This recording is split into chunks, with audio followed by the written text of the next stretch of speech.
Hey guys, what's going on? Welcome back to the channel. If you're new here, hi, how are you? My name is Angela, and today we are going to be making some applique shirts. So I have 4 orders for shirts. 2 are block shirts, and then 2 are just straight stitch shirts. So I'm gonna just take you through the process of how to applique.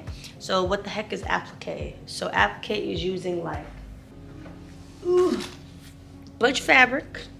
Really could just be one fabric, and instead of having like a fill stitch, you will have the fabric in place of the embroidery. So it'll be embroidery with an outline around it. So it's 3 steps. There's a placement stitch, which tells you where you're going to place your fabric. A tack down stitch, which is what holds down the fabric, and that's also the line that you're going to figure out where to cut around. So to give you an example, this shirt was made in Atlantic City.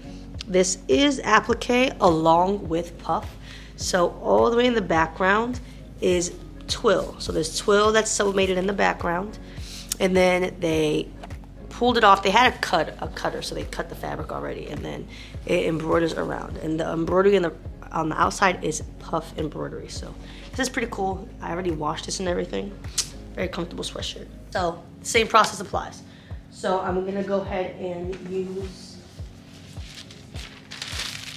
Heat and Bond Light on the back of my fabrics. That makes sure they don't fray when I cut around them. So Heat and Bond Light will go behind all the fabric. These are cotton fabrics. Now you don't have to just use cotton with applique. You can use plenty of different types of fabrics, even glitter heat transfer vinyl. So there's a lot of options. So I'm gonna Heat and Bond Light all the fabric I'm gonna be using.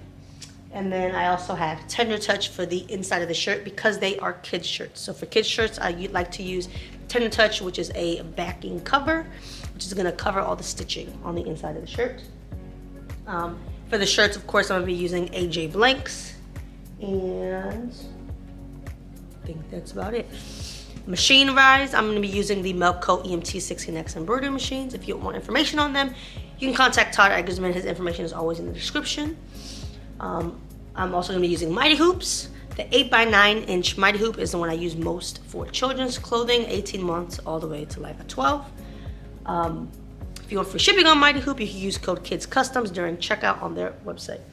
I think that's it. So we're going to go ahead and get the process started. I already have all the designs made because they're really old designs. They're already made in Brilliance. I'm just going to plug them up to the machines, download them, and just start the process. I always stitch out the names first because when the most likely time you're gonna have a mess up on a shirt is the name. Whether that be just a hole gets made in the shirt, it's always in the name. So my recommendation, always embroider the name first because it sucks to do a whole shirt and then it messes up on a letter. So just saying, let's go ahead and get to work.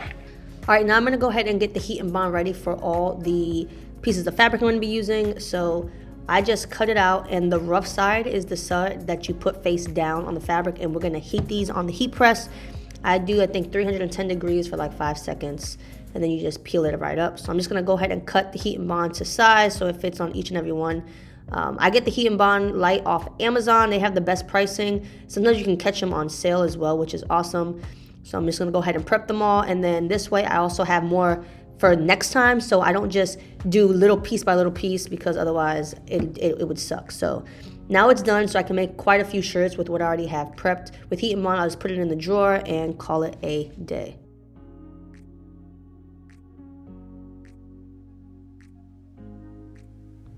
Like I said, now I just place them on the heat press. Try to do more than one at a time to save some time, and just line them up. When you heat it, it will be sticky, so make sure you only have it on the fabric and not on like your platen because that would suck and you'll get sticky adhesive all over. And then I make sure I also use the Teflon sheet to protect the top platen of my heat press. So I'm gonna go ahead and get started by cutting some stabilizer. This is poly mesh stabilizer that I got off Amazon. I'm cutting it into 12 inches, that way it fits on my 8x9 Mighty Hoop. And trying to cut this with this rotary cutter, they were like getting stuck to each other.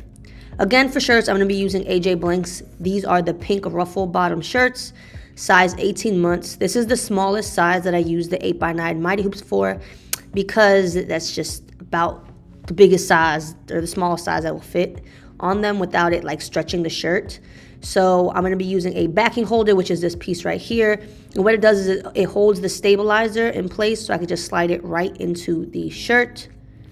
And with these shirts being so small, that's when the Melco EMT60 Next comes in handy, because it has like one of the smallest like hoop arms. So the part that embroiders that goes inside the shirt, when you hoop it onto the machine, it's so small, so I don't accidentally stitch through both sides of the t-shirt. You may notice that when you are embroidering other things, that some other machines have bigger hoop arms. I'm just going to smooth it out, and then because, like I said, the shirt is so small, it's easy to find the center because the hoop is literally the whole size of the shirt. So with the Mighty Hoops, they are magnetic and they help with hoop burn. So you just place it right on top, and then it just snaps right into place like this. And then I go ahead and pull the shirt to make sure it is nice and tight, taut, whatever people say, something like that. And then you make sure you take this backing holder out, because otherwise you could accidentally embroider on it. I'm gonna go ahead and get the rest of the shirts hooped up. These are the unisex AJ Blanks shirts. These are the white ones, and then I got another pink one. So I'm just getting everything hooped and ready to go for the machines. I have 2 of the girls' shirts with the names, and then 2 of the block shirts. Don't forget, with AJ Blanks, we have the best pricing, and we also offer free shipping over $200 for anyone in the United States. The shirts are 100% cotton. They're very good quality, and they're made specifically for embroidery. So we have kids, we have baby suits, body gowns, all of that. So go ahead and check out ajblanks.com. Now I'm gonna go ahead and get it on the machine. That red part is the hoop arm I was telling you about, that it's like one of the smallest. Again, I'm moving the design up because I want it as high as possible, usually about 1 inch from the top, and then I'm go ahead and trace the design. The Melco does have a laser, so it makes precision on exactly where the embroidery is going to be spot on, so you don't have to worry. Also, the Melcos do read Mighty Hoops, which is another plus. So I'm gonna go ahead and start the embroidery process.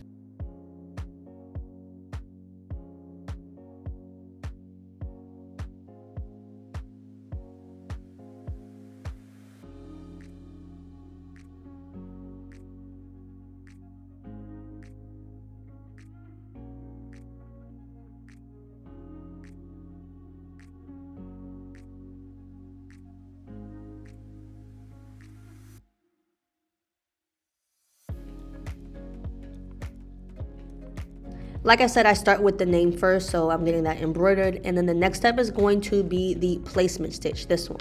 This is where I'm going to be putting fabric inside of the number 4. So this is telling me exactly where I'm going to embroider.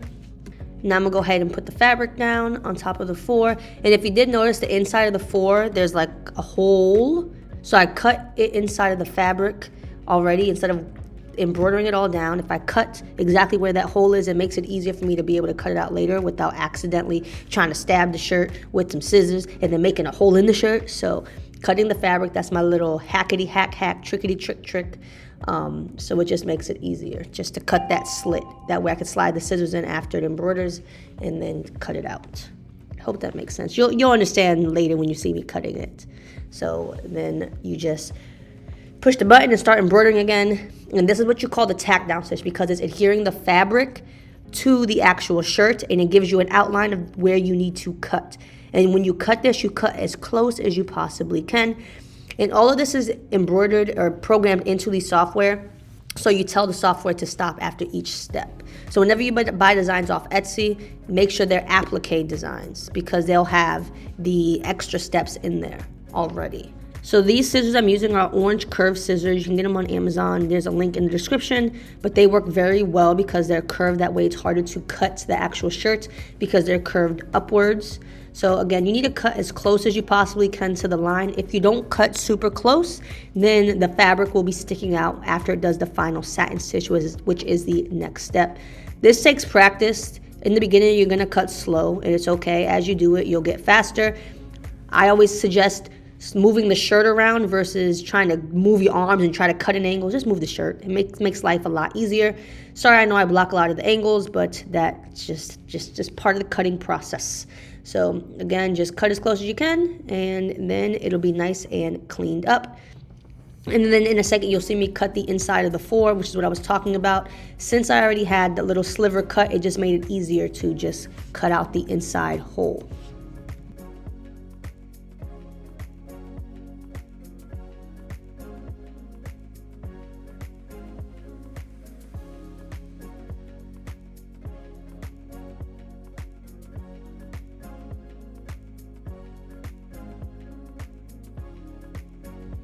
Now I'm going to go ahead and put it back on the machine, and it's going to do the final stitch on the outline, which is a satin finish. Now it doesn't always have to be satin. They can have different type of stitches for the outside. Some people do vintage stitch, so I choose satin for this. That is the thicker border. Sometimes you just have straight zigzags. It's totally up to whatever design you buy, whatever finish it has. But this one is a satin finish, so it's going to go all the way around. And then it's going to do the placement stitches for the new pieces of fabric, which are going to be the blocks. So here's one. And you're literally just putting it on, holding it, letting it stitch the tack down. And then we'll cut it and repeat the process over and over again. Again, I programmed it in the software to stop after each and every placement and tack down stitch, each and every one.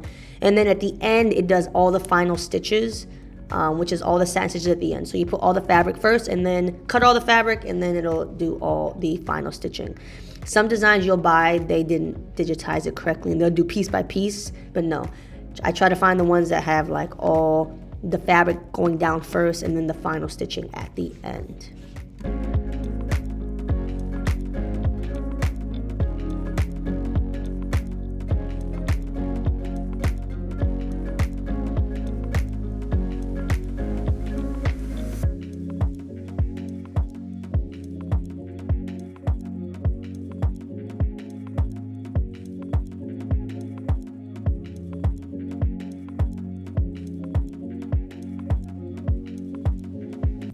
Guys, look at this mess. This is what happens when you ain't paying attention. I pushed start and I just walked away. If I just stayed for a second, I would have seen that it was stitching pink and not orange. And it went quite a bit before I noticed it.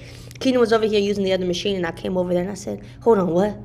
So then I had to go back in the software and go back to that step and then stitch over it. But it's cool.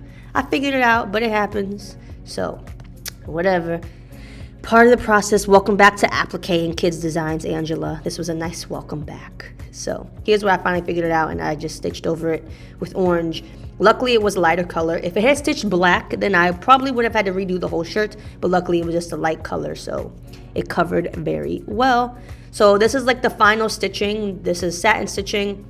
Like I told you, this design does all the fabric pieces first, and then it'll do the final stitching at the end. So got it all done. And it is almost finished.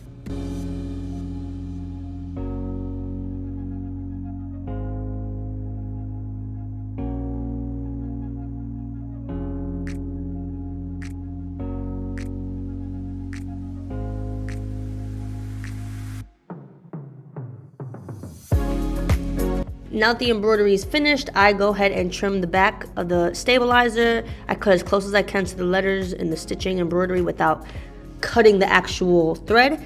Then I place Tender Touch on top. It has to be big enough to cover all the embroidery. And then I heat it for about 10 seconds on 310 degrees until it adheres. So what this is pretty much stitch cover. Kids have sensitive skin, so I like to cover the embroidery. I always heat press the shirt for like 1 or 2 seconds first. That way I get most of the wrinkles out. And then I put the Tender Touch rough side down, and then it adheres better because it's not as wrinkly. So that is the process. And then for the ones that have fabric for heat and bond light on the front, I go ahead and heat the front as well. You'll notice that by heating the front, the fabric is smooth, flat, and not wrinkly, and that's because the heat and bond light is adhesive. It's adhesive on both sides, so it's adhering it to the shirt as well, so it gives it that crisp look. All right, so we are all done with today's kids orders. I gotta go ahead and pack everything else up. So here is a closer look at one of them.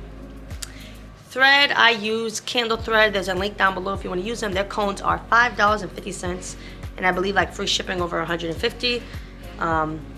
There is a link down below, and that's the price for like the bigger cones, the 5,000 meters, yards, whatever. So hope you guys enjoyed the video. If you did, please hit the red subscribe button. Thanks so much for watching, and I will see you guys in the next one.